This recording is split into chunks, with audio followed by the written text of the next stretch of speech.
அல்லாமல் நபிகள் நாயகம் ஸல்லல்லாஹு அலைஹி வஸல்லம் அவர்கள் சொல்லிய இன்னொரு ஹதீஸ், யார் என் ஹஜ்ஜை செய்துவிட்டு என்னை ஜியாரத்து செய்கிறார்களோ அவர்களுக்கு ஏற்றுக்கொள்ளப்பட்ட 2 ஹஜ்ஜினுடைய நன்மை கிடைக்கும் என்று நபிகள் நாயகம் ஸல்லல்லாஹு அலைஹி வஸல்லம் சொன்னார்கள். ஏற்றுக்கொள்ளப்பட்ட 2 ஹஜ்ஜினுடைய நன்மை அவர்களுக்கு கிடைக்கும். யாருக்கு?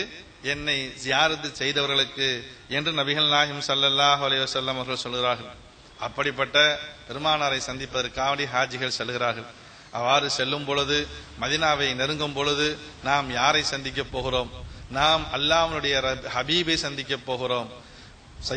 சய்யிதுல் முர்சலீன், நபிமார்களுக்கெல்லாம் தலைவராக இருக்கக்கூடிய நபிகள் நாயகம் ஸல்லல்லாஹு அலைஹி வஸல்லம் அவர்கள் சந்திக்க போகிறோம், உன்னத நபியை சந்திக்க போகிறோம் என்கிற ஒரு உணர்வு நம்முடைய உள்ளத்திலே வர வேண்டும்.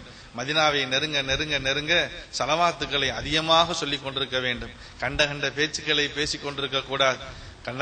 மற்றவர்கள் எல்லாம் எதையோ பேசிக் கொண்டிருப்பார்கள். ஆனால் நாம், இதுதான் அல்லாஹ் நமக்கு வழங்கியிருக்கக்கூடிய ஒரு வாய்ப்பு. இனிமேல் இப்படிப்பட்ட ஒரு வாய்ப்பை அல்லாஹ் நமக்கு வழங்குவானா இல்லையா நமக்கு தெரியாது. ஆகவே அந்த ஒரு வாய்ப்பை நல்ல முறையிலே பயன்படுத்திக் கொள்ள வேண்டும். பெருமானாரை சந்திக்க போகிறோம், அவர்கள் மீது நாம் ஸலவாத்து சொல்லி அவர்கள் மீது அதிகமான அன்பு செலுத்தி மதீனாவை நெருங்க வேண்டும்.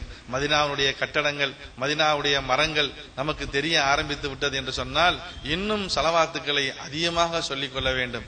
மதீனாவுக்கு சென்றதற்கு பிறகு, அவர்களுடைய அறைகளுக்கு, தங்குமிடங்களுக்கு சென்றதற்கு பிறகு அவர்கள் குளித்து புத்தாடையை அணிந்து ஏழைகளுக்கு தர்மங்களை செய்துவிட்டு, அல்லாஹ் திருமறையிலே சொல்லுகிறான் அல்லவா, பெருமானாரை நீங்கள் சந்திப்பதாக இருந்தால் தர்மம் செய்து காணிக்கை செலுத்துங்கள் என்று சொல்லி, அந்த அடிப்படையிலே ஏழைகளுக்கு தர்மத்தை செலுத்திவிட்டு புத்தாடை போன்று மகிழ்ச்சியாக மஸ்ஜித் நபவிக்கு வர வேண்டும். மஸ்ஜித் நபவிக்கு வரும் பொழுது நம்முடைய உணர்விலே எப்படிப்பட்ட அந்த உணர்வு இருக்க வேண்டும் என்று சொன்னால், உயிரினும் மேலான உத்தம நபி ஸல்லல்லாஹு அலைஹி வஸல்லம் அவர்களை சந்திக்க வந்திருக்கிறோம் என்கிற உன்னதமான ஒரு நிலையிலே நாம் வந்து, பாபு ஜிப்ரீல் என்கிற ஒரு வாசல் இருக்கிறது, அந்த வாசல் வழியாக நாம் உள்ளே நுழைந்து சொர்க்கத்தின் பூங்கா என்று சொல்லக்கூடிய ரவுலத்துல் ஜன்னா என்று சொல்லக்கூடிய அதன் வழியாக வந்து நபிகள் நாயகம் ஸல்லல்லாஹு அலைஹி வஸல்லம் அவர்கள் தொழுத மஸ்ஜிதுல் மெஹராம், பெருமானாருடைய முசல்லாவிலே 2 ரக்காயத்துகள் தொழுவதற்கு பிறகு பெருமானாரை ஜியாரத்து செய்வதற்காக செல்ல வேண்டும். முதலிலே ஒரு துவாரம் தெரியும், அதிலே நபிகள் நாயகம் ஸல்லல்லாஹு அலைஹி வஸல்லம் அவர்களுடைய ஜியாரத், அவர்களுக்காக சலாம் சொல்ல வேண்டும். அஸ்ஸலாத்து அஸ்ஸலாமு அலைக்க யா ரசூலல்லாஹ் என்பதாக நாம் சொல்ல வேண்டும்.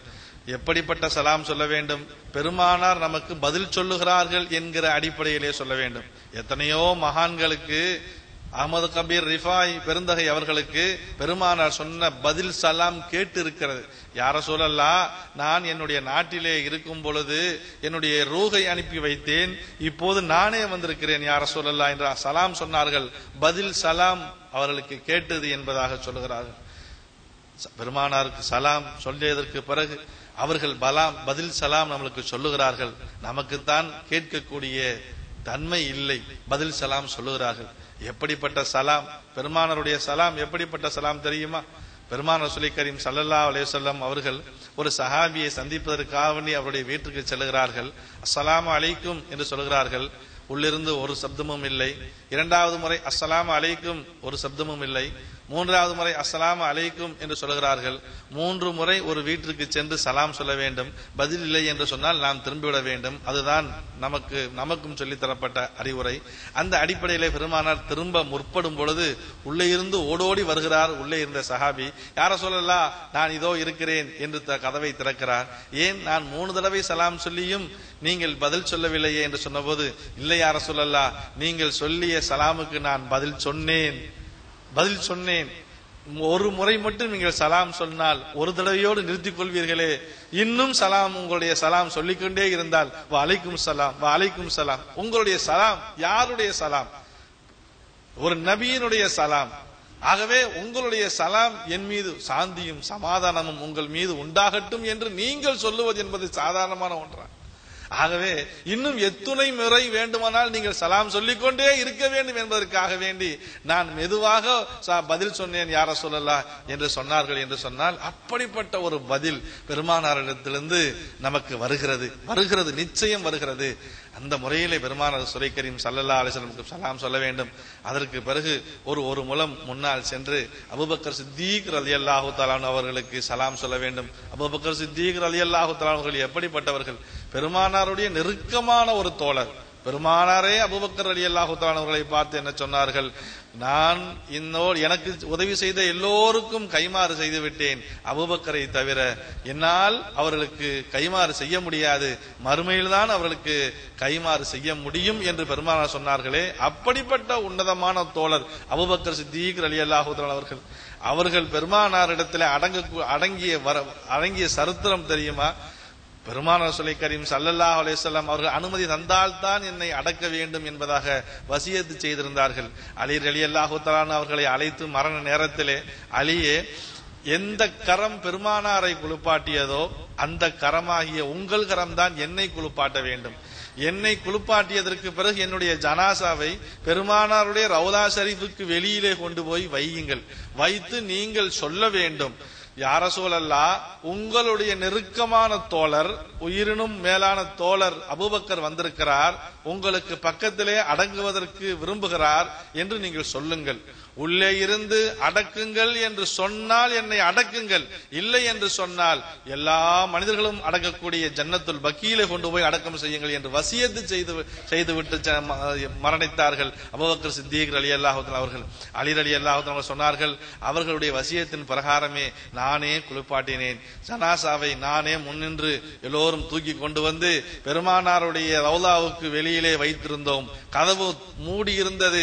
பெருமானாரிடத்திலே சொன்னோம், யா ரசூலல்லாஹ், உங்களுடைய நண்பர் அபூபக்கர் வந்திருக்கிறார், உங்களுக்கு அருகிலே அடக்குவதற்கு விரும்புகிறார் என்று சொன்னோம். என்ன ஆச்சரியம், நண்பரோடு நண்பரை சேர்த்து வையுங்கள் என்று கதவு திறந்தது. அதற்கு பிறகுதான் அடக்கினார்கள். இது ஹதீஸ். பாருங்கள், அப்படிப்பட்ட உன்னதமான அன்பு வைத்தவர்கள் தான் அபூபக்கர் பெருமானிடத்திலே, பெருமானாரும் அபூபக்கர் இடத்திலே. அந்த அபூபக்கர் சித்தீக் ரலியல்லாஹு தஆலா அவர்கள் அடங்கியிருக்கிறார்கள். அவர்களுக்கு நாம் சலாம் சொல்ல வேண்டும். அஸ்ஸலாமு அலைக்கும் யா அபூபக்கர் என்று சலாம் சொல்ல வேண்டும். அதற்கு பக்கத்திலே இன்னும் சற்று முன்னால் சென்றால் உமர் ரலியல்லாஹு தஆலா அவர்களுடைய ஜியாரத், அவர்களுக்கு சலாம் சொல்ல வேண்டும். அவர்கள் யார்? பெருமானார் ரசூலை கரீம் ஸல்லல்லாஹு அலைஹி வஸல்லம் அவர்களுக்கு வலதுகரமாக செயல்பட்டவர்கள் உமர் ரலியல்லாஹு தஆலா அவர்கள். எத்தனையோ கட்டங்களிலே அல்லாஹு தஆலா உமர் ரலியல்லாஹு தஆலா அவர்கள் என்ன சொன்னார்களோ அதற்கு தோதுவாகவே வசனங்களையே இறக்கி வைத்தான் அல்லாஹு தஆலா. இன்னல்லாஹ யன்திகு பிலிசானி உமர், உமரின் நாவிலே அல்லாஹ் பேசுகிறான் என்று நபிகள் நாயகம் ஸல்லல்லாஹு அலைஹி வஸல்லம் அவர்கள் சொன்னார்கள் என்று சொன்னால் எப்படிப்பட்ட உமர்? லா பஅத நபி, எனக்கு பிறகு நபி இல்லை. லவ் கான நபியுன் பஅதி லகான உமர், எனக்கு பிறகு நபி இல்லை. அப்படி நபி வருவதாக இருந்தால் அத்தனை தகுதிகளும் இந்த உமருக்குத்தான் இருக்கிறது என்று நபிகள் நாயகம் ஸல்லல்லாஹு அலைஹி வஸல்லம் சொன்னார்களே. அப்படிப்பட்ட உமர் அடங்கியிருக்கிறார்கள். அவர்களுக்கு நாம் சலாம் சொல்ல வேண்டும். சலாம் சொல்லியதற்கு பிறகு ஒரு முறை அல்ல, எத்துணை முறை பெருமானாருக்கு சலாம் சொல்வதற்கு வாய்ப்பு கிடைக்கிறதோ அத்துணை முறை நாம் சலாம் சொல்லிக்கொண்டே இருக்க வேண்டும். நான் சலாம் சொல்லிவிட்டோமே போதுமே என்றெல்லாம் இல்லை, சலாம் சொல்லிக்கொண்டே இருக்க வேண்டும். எத்தனை முறை வாய்ப்பு கிடைத்தாலும் அந்த சலாம் சொல்லியதற்கு பிறகு அந்த இடத்துல நின்று இன்னும் ஏதாவது ஓதுவதற்கு வாய்ப்பு கிடைக்குமேயானால் ஹதீஸிலே சொல்லப்பட்டிருக்கிறது, ஒருவர் இன்னல்லாஹ வ மலாயிகத்தஹு யுஸல்லூன அலன் நபி யா அய்யுஹல்லதீன ஆமனூ ஸல்லூ அலைஹி வ ஸல்லிமூ தஸ்லீமா என்று சொல்லியதற்கு பிறகு அவர் அந்த இடத்திலே நின்று 70 முறை அஸ்ஸலாமு அலைக்க யா ரசூலல்லாஹ், அஸ்ஸலாமு அலைக்க யா ரசூலல்லாஹ் என்று 70 முறை ஒரு மனிதர் சொன்னால் 3 மலக்குகள் அங்கே நின்று கொண்டு அல்லாஹ் இவருக்கு ரஹமத் செய்வாயாக என்று மலக்குமார்கள் அந்த மனிதருக்காக பிரார்த்தனை புரிகிறார்கள் என்று நமது நாயகம் ஸல்லல்லாஹு அலைஹி வஸல்லம் அவர்கள் சொல்லியிருக்கிறார்கள். இப்படிப்பட்ட ஒரு வாய்ப்பு ஒரு ஹாஜிக்கு கிடைக்குமேயானால் அதையும் நீங்கள் செய்து கொள்ளுங்கள். அதிகமான ஸலவாத்துக்களை சொல்ல வேண்டும். அத்தோடு மட்டுமல்லாமல் அந்த மஸ்ஜிது நபவி, அந்த மதீனா எப்படிப்பட்ட ஊர், அந்த மஸ்ஜித் நபவி எப்படிப்பட்டது? மதீனா, நபிகள் நாயகம் ஸல்லல்லாஹு அலைஹி வஸல்லம் சொல்றார்கள், எனக்கு பிரியமான ஒரு ஊர் மக்கா, அல்லாஹ்வுக்கு பிரியமான ஊர் மதீனா. அல்லாஹ்வுக்கு பிரியமான ஊராகிய மதீனாவிலே அல்லாஹ் என்னை தங்க வைத்திருக்கிறான், தங்க ஆசைப்பட்டான் என்று நபிகள் நாயகம் ஸல்லல்லாஹு அலைஹி வஸல்லம் சொன்னார்கள். எந்த ஊரிலே நபிகள் நாயகம் ஸல்லல்லாஹு அலைஹி வஸல்லம் தங்குவார்கள் என்று அபூபக்கருக்கு கூட கனவிலே காட்டப்பட்டது. நான் ஒரு பூரண சந்திரன் ஒன்று வந்தது, அது மக்காவிலே இறங்கியது. அந்த சந்திரன் இறங்கியதன் காரணமாக